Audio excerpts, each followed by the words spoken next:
Pasukan na naman, kaya ang mga estudyante, kanya-kanyang fit check. Uniform? Check. Backpack? Check. Pero ang estudyanteng ito sa Nueva Vizcaya, bukod sa backpack, lagi raw may daladalang briefcase? Ano kaya ang laman nito? Baon? Extra uniform? Gamit sa eskwela? Ang sagot? None of the above, kundi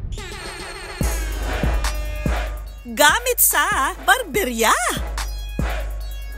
Ang kwentong barbero, kwentong barberya ni Harry. Sama-sama nating alamin dito sa Good News.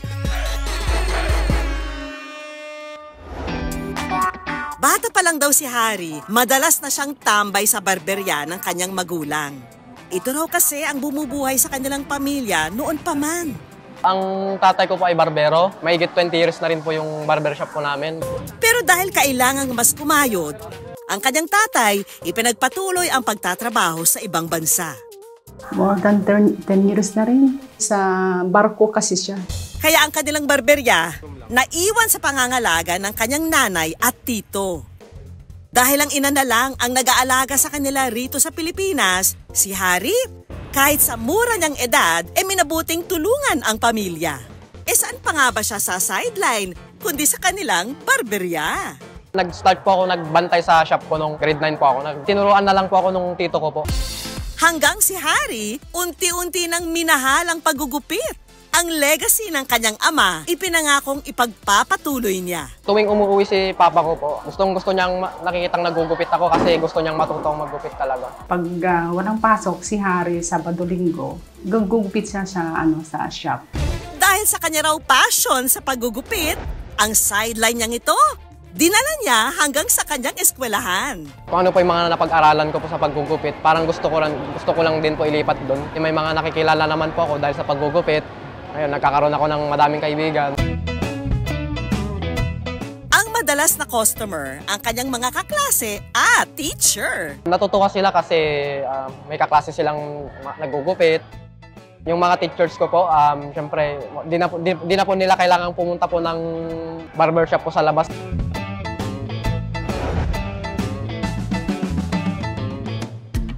Hindi naman daw nagka-cutting class si Harry, kundi cutting session lang sa tuwing natatapos ang klase. Na-approve din naman ng kanyang mga teacher at ng eskwelahan. Ginagawa ni Harry yung paggugupit pag lunch break. Hindi ko na mabilang kung ilang beses dahil naka-undercut po ako. Kaya every time na kailangan ko si Harry, pag break time, tinatawag ko siya para gupitan ako. Malambot po yung kamay niya, magaan po. Ang ginawa niya pong gupit sa akin is faded po. Goods naman po, maganda naman po sa akin. Kung noon, one call away lang si Harry sa mga gustong magpagupit, ngayon, ang customer na mismo ang lumalapit at kusang bumabalik para magpagupit sa halagang 100 pesos lang. Natutuwa nga ako kasi dahil sa paggugupit niya, hindi ko na siya kailangang bigyan ng baon. Habili na nga siya ng sarili niyang gamit dahil sa paggugupit.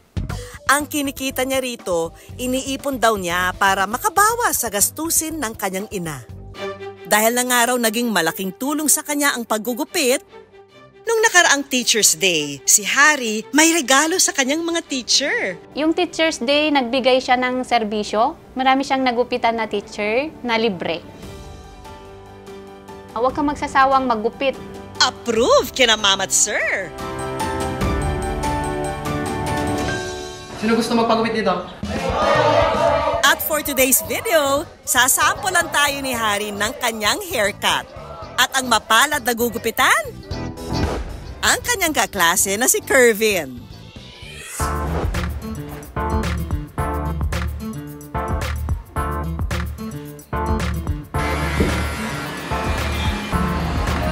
And then yung shape ng ulo niya, binagay ko talaga siya. Yung klase ng buhok naman niya is curly, kaya bagay na bagay din sa kanya yung gupit na uso ngayon ng taper fade. From this to pack! fresh and clean look na gupit. Hindi naman po talaga mahirap maging working student, lalo't pag yun ang passion mo. Kahit iba man pong maging trabaho ko balang araw, hindi pa rin po mawawala ang pagiging barbero ko po. Dahil sa iyong sipag, Hari, may regalo ang good news para sa iyo. Para ang kita sa paggugupit mas maipon at mailan mo para sa iyong pag-aaral, kami nang bahala sa ilang gamit mo sa eskwela. Wala.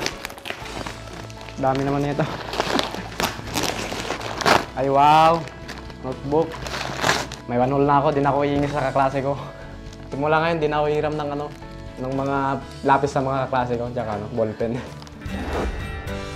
Ang sipag at dedikasyon ni Hari, hindi kwentong barbero. Hanggat may buhok na pwedeng gupitan, magpapatuloy para sa pangarap na magandang buhay.